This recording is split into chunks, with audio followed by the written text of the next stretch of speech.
सर्वांचं स्वागत ॲडव्होकेट नरेंद्र माधव या प्लॅटफॉर्मवरती.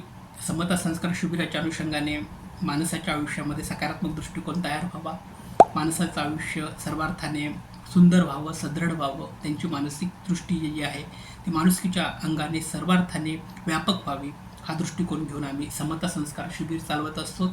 आपल्या सर्वांचं कर्तव्य आहे की चॅनलला लाईक करायचं आहे आणि चॅनलला सबस्क्राईब केलं नसेल तर सबस्क्राईब करायचं आहे. कारण माणुसकीच्या वाटेने चालत असताना आपलं एक सबस्क्राईब किंवा आपलं एक लाईक्स आम्हाला प्रोत्साहित करत असतं चांगलं काम करण्यासाठी. त्यामुळे नक्कीच तुम्ही चॅनलला सबस्क्राईब कराल, लाईक कराल अशी अपेक्षा ठेवूया आणि पुढे जाऊया. मित्रांनो, मागील 2 भागामध्ये आपण नीतिमूल्याचा अभ्यास केला आहे.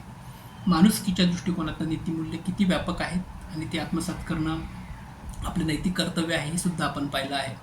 आज आपण हे संपूर्ण नीतिमूल्य आपल्या आयुष्यामध्ये सकारात्मक दृष्टिकोनातून जो काही बदल घडवता आहे त्याचा सुद्धा आता आपण अभ्यास करणार आहोत. मित्रांनो, नीतिमूल्य जे आहेत ते प्रत्येक धर्मशास्त्रामध्ये, प्रत्येक धर्मामध्ये आणि धर्मग्रंथामध्ये दिलेले आहेत. त्याचबरोबर प्रत्येक समाजशास्त्राच्या पुस्तकामध्ये सुद्धा आपलं नैतिक आचरण कसं असायला हवं हे सुद्धा सांगितलेलं आहे.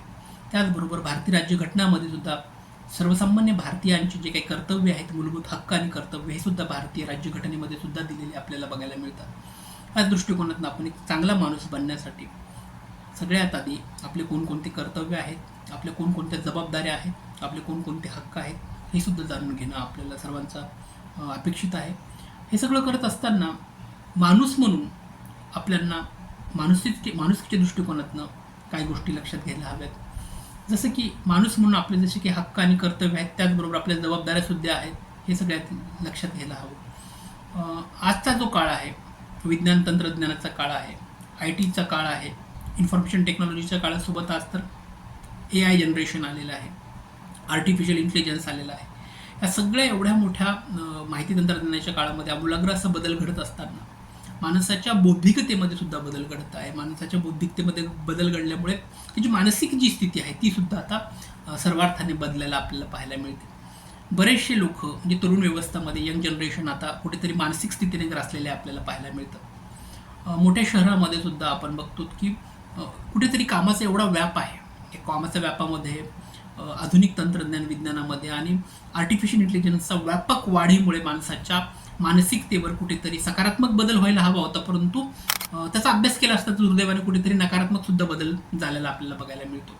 तो की माणसाची मानसिकता कुठेतरी अत्यंत बदलत चालली आहे. माणसाची बौद्धिक क्षमता सुद्धा आता बदलत चालली आहे.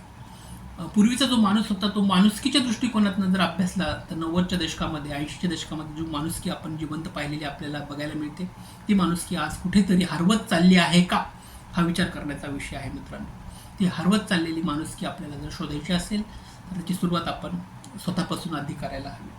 ती माणुसकी फार मोठी प्रॉपर्टी आहे.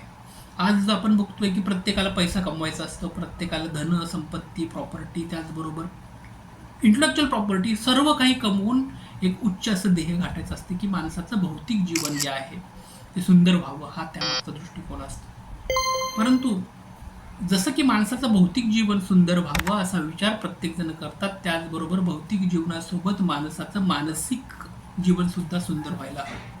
आणि ते मानसिक जीवन आपल्याला सुंदर व्हायचं असेल तर माणसाची दान देण्याची जी भावना आहे ती सुद्धा माणुसकीने जिवंत ठेवता येते. म्हणजे माणसाची माणुसकी जर आपल्याला जिवंत ठेवायची असेल तर माणसाची दानत जी भावना आहे ती आपल्याला मोठ्या प्रमाणे वाढवावी लागेल. ज्ञान, विज्ञान, तंत्रज्ञान आपल्या सगळ्यांमध्ये येत आहे. प्रत्येकजण आता शिकवून मोठा होऊ पाहत आहे.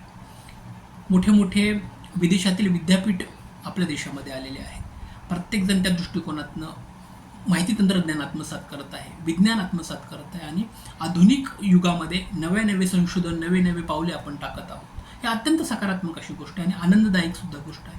परंतु हे सर्व करत असताना आपली मानसिकता आणि आपली माणुसकी ह्याबद्दल आपण विचार करायला हवा की माणुसकी हरवत जाता कामा नये. मित्रांनो, मागील 1-2 महिन्यामध्ये आपण पाहिले की मुंबईमध्ये लोकलमध्ये जे झालेले अपघात आहेत, मुंबईमध्ये लोकलमध्ये जे काही हाणामारीचे प्रकार घडले, मारामारीचे प्रकार घडले, ते कुठेतरी वादांतिक मुद्दे तयार झाले आणि ते वादांतिक मुद्दे तयार होण्यामागची गोष्ट काय असते ह्याचा सुद्धा काही समाजशास्त्रज्ञांनी, मानसशास्त्रज्ञांनी अभ्यास करणे अभिप्रेत आहे. मित्रांनो, एखादा माणूस एखाद्या माणसाच्या जीवावरती छोट्याशा कारणावरून वादांतिक मुद्दे तयार करतो आणि एखाद्या माणसाला संपवतो, हे आपल्या न्यायप्रिय समाज व्यवस्थामध्ये विचार करण्याजोगी गोष्ट आहे मित्रांनो. आपल्याला आपल्या देशाची न्यायव्यवस्था सदृढ ठेवायची असेल तर आपल्याला आपली माणुसकीसुद्धा सर्वार्थाने सदृढ ठेवणं अपेक्षित आहे मित्रांनो. ही माणुसकी जर हरवत चालली असेल आणि आपण कुठेतरी वादंतिक मुद्दे घेऊन एकमेकासोबत भांडत असू, वादंतिक मुद्दे घेऊन एकमेकासोबत लढत असू, तर हे आपल्या आधुनिक भारताला शोभणारं नाही आहे. आपला भारत देश हा फार मोठा देश आहे, थोर मोठ्या अशा विचारवंतांचा देश आहे, मोठ्या संप्रदायांचा देश आहे, ज्ञान विज्ञान तंत्रज्ञानाचा देश आहे. इथे मोठमोठे समाजाला दिशा देणारे असे महापुरुष या देशाने घडवलेले आहेत. या सर्वांची शिकवण आपल्याला माणुसकीकडे घेऊन जाते.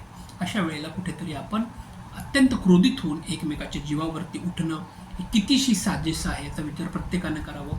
राग, क्रोध, मोह, माया, मत्सर ह्या ज्या काही भावना आहेत त्यावरती काम करणं प्रत्येकाला शक्य नाही, परंतु प्रत्येकाने त्यावरती काम करायला हवं. कारण आपण आपल्या दुर्गुणावरती जर काम केलं तर आपण आपल्या आत्मसात असणाऱ्या सद्गुण वाढण्यासाठी आपण प्रयत्न करत राहू. म्हणून सर्वार्थाने आपले जे दुर्गुण आहेत ते दुर्गुण आपल्याला दूर करायला हवेत. ज्यावेळेला आपण आपले दुर्गुण दूर करू त्यावेळेला आपल्याला अंतर्मनातील सद्गुणसुद्धा बाहेर येतील आणि जग आपल्याला सुंदर वाटायला लागेल. नीतिमूल्याचं प्रत्येकाचं पालन करणं त्या दृष्टिकोनातून आवश्यक आहे. कुठेही वादंतिक मुद्द्यामध्ये सर्वसामान्य माणसाने पडू नये, वाद घडवून आणू नयेत. वादंतिक मुद्दे अत्यंत छोटे छोटे मुद्दे जे की वादाकडे जात असतील तर ते माणुसकीच्या दृष्टिकोनातनं कुठेतरी मध्यस्थी घालूनसुद्धा सोडवता येतात. त्या दृष्टिकोनातनं प्रत्येकाने विचार करायला हवा, माणुसकी जपायला हवी आणि जगाकडे एकदम सकारात्मक दृष्टिकोनातनं बघायला हवं असा दृष्टिकोन या ठिकाणी घेतो. आणि आपण सर्वार्थाने सगळ्यांनी मिळून हा विचार करायचा आहे की जग, हे विश्व, हा देश महान आहे आणि ह्या महान देशामध्ये आपल्याला जडणघडणीमध्ये आपलं स्वतःचं पण एक प्रत्येकाचं कर्तव्य आहे की माणुसकीच्या दृष्टिकोनातनं माणुसकी जपूया, माणुसकी निभूया आणि माणसाच्या दृष्टिकोनातलं आपलं आयुष्य अत्यंत सुंदर आणि व्यापक बनवूया. व्हिडिओ आपल्याला आवडला असेल तर लाईक करा, सबस्क्राईब करा. Thanks for watching my channel. Thank you so much.